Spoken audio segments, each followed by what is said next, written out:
মায়েদের যদিও বা স্পেশাল করে কোনো দিন হয় না, মা প্রত্যেক দিনের, প্রত্যেক ক্ষণের, প্রত্যেক সেকেন্ডের। তবে আমার তরফ থেকে মাদার্স ডে পালনের একটাই পদ্ধতি, সেটা হচ্ছে মা যেটা ভালোবাসে সেটা একটু বানিয়ে খাওয়ানো।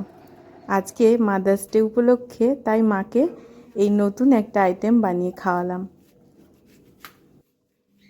আজকে মাদার্স ডে উপলক্ষে বানিয়ে ফেলেছি restaurant style crispy cauliflower pakora. কে বলেছে রেস্টুরেন্ট স্টাইল জিনিস বাড়িতে বানানো যায় না? আমি তোমাদের সাথে খুব ইজি ওয়েতে শেয়ার করে দিচ্ছি যে কিভাবে তোমরা এটা বানাবে। আর আজকাল তো সারা বছরই পাওয়া যায় কলিফ্লাওয়ার। বাজার থেকে একটা কলিফ্লাওয়ার নিয়ে আসবে, দিয়ে এরকম ডুমো ডুমো করে কেটে নেবে। খুব ছোট করে কাটবে না, এইভাবে ডুমো ডুমো করে পুরোটা কেটে নেওয়ার পর ভালো করে ওয়াশ করে নেবে। এই একটা মিডিয়াম লার্জ কলিফ্লাওয়ার থেকে আমার এতগুলো পিস বেরোবে। এই যে এতগুলো ভালো করে ধুয়ে নিলাম।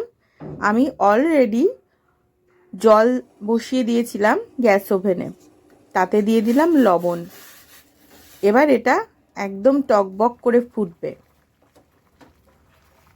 এই যে প্রায় 5 থেকে 7 মিনিট ভালো করে ফোটার পর এটা জলটা ঝরিয়ে নিতে হবে। একদম রেডি। জলটা আবার ফেলে দেব, তাতে ইমপিউরিটিসগুলো বেরিয়ে যাবে। এরপরে মশলার প্রিপারেশন। মশলাতে আমি নিয়ে নেব 2 টেবিল চামচ গোটা ধনে, 1 টেবিল চামচ গোটা জিরে। এগুলো চাইলে তোমরা গুঁড়োও নিতে পারো, কিন্তু মিক্সার গ্রাইন্ডারে গ্রাইন্ড করলে একটু চাঙ্কি পিসগুলো মুখে আসবে, পাকোড়াটা আরও টেস্টি লাগবে।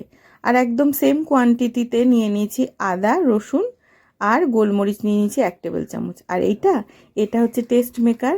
যে কোনো নুডলসের প্যাকেটে পাওয়া যায়, যেটাতে একদম সুন্দরভাবে মশলার ব্যালেন্স করা থাকে, লবণ মিষ্টি সমস্তই ব্যালেন্স করা থাকে। রেস্টুরেন্টে তো আলাদা আলাদা করে কালার মেশানো হয়, আলাদা টেস্ট মেকারে অ্যাজিনামোটো মেশানো হয়। এখানে তো সেটা করছি না, একদম ঘরোয়া উপকরণ দিয়ে রেস্টুরেন্ট স্টাইল জিনিস বানানো শেখাচ্ছি। এই যে হয়ে গেল মশলা তৈরি। এই মশলার গুণেই কিন্তু এই কলিফ্লাওয়ার পাকোড়াটা দারুণ হয়ে যাবে। এরপর হচ্ছে আসল বিষয়, সেটা হচ্ছে রেশিও। যেমন এখানে 1 টেবিল চামচ আমি বেসন দিয়ে দিলাম, আর দিয়ে দিলাম 1.5 টেবিল চামচ মতন কর্নফ্লাওয়ার। এই যে কর্নফ্লাওয়ার, মেনলি আমি এখানে রেশিওটা রেখেছি 2 টেবিল চামচ বেসনের জন্য 1.5 টেবিল চামচ কর্নফ্লাওয়ার। আর দিয়ে দিয়েছি 1 টেবিল চামচ সাদা তিল। সাদা তিল দিলে দেখতেও ভালো লাগবে, খেতেও মুচমুচে লাগবে। আর দিয়ে দিয়েছি কাঁচা লঙ্কা কুচি, স্বাদ মতন লবণ, একদম সামান্য পরিমাণ হলুদ গুঁড়ো আর একটু কাশ্মীরি লঙ্কার গুঁড়ো। এরপর ভালো করে মশলা শুদ্ধ ভালো করে মাখিয়ে নিতে হবে। যত সুন্দর করে মাখাবে তত সুন্দর কলিফ্লাওয়ারের গায়ে কোটিংটা আসবে। এই কোটিংটা আনতে না পারলে কিন্তু ক্রিস্পি কলিফ্লাওয়ার পাকোড়া সুন্দর হবে না। কেননা এটা কিন্তু বেসনে ডুবিয়ে কোনো বড়া নয়, এটা ক্রিস্পি কলিফ্লাওয়ার পাকোড়া। তাই সামান্য সামান্য জল দিতে হবে, আর এই কোটিংটা আনতে হবে যেন হালকা একটা লেয়ার, ক্রিস্পি লেয়ার একদম কলিফ্লাওয়ারের বাইরে থাকে। দেখো সামান্য জল দিয়ে দিয়ে মাখার পর আমার মনে হয়েছে যে একটু কোটিংটাতে আরেকটু লাগবে, কেননা ফুলকপিটা তখন ভাজা হয়ে যাবে। একটু ক্রিস্পিনেসটা আনার জন্য আরেকটু দিয়েছি, আর দেখো কত সুন্দর কোটিংটা হয়েছে। তার মানে আমার এখানে রেশিওটা হচ্ছে 3 টেবিল চামচ বেসনের সাথে 1.5 টেবিল চামচ কর্নফ্লাওয়ার। এই রেশিও দিয়েই আমি বানিয়ে নিয়েছি ক্রিস্পি কলিফ্লাওয়ার পাকোড়া, একদম রেস্টুরেন্ট স্টাইল। এবার এটাকে মিডিয়াম হাই হিটে উল্টে পাল্টে ভাজতে হবে। ভাজাটা তো সবাই জানে, তবুও বলে দিচ্ছি মিডিয়াম হাই হিটেই ভাজবে।